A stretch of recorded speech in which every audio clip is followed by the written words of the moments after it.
SSR Krishna, మాది మంథని, పెద్దపల్లి జిల్లా. నేను ఒక ఇంటర్నేషనల్ 3D ఆర్టిస్ట్ని.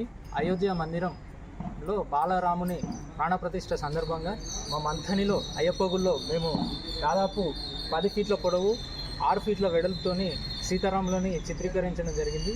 అయితే ఈ సీతారాములని మేము మామూలుగా రెగ్యులర్గా ఇంట్లో వాడే ముగ్గుతోనే చిత్రీకరించడం జరిగింది. దీనికోసం మేము 8 గంటల పాటు కష్టపడి వేసిన పెయింటింగ్ చూసి చాలామంది బాగుందని చెప్పి అభినందిస్తున్నారు. అయితే దీంట్లో మా భార్య, మా అమ్మ, నేను ముగ్గురం కలిసి ఈ బొమ్మను చిత్రీకరించడం జరిగింది.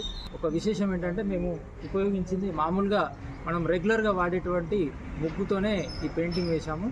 అయితే 10 ఫీట్లు ఇంటూ 6 ఫీట్లు, చాలా పెద్ద పెయింటింగ్.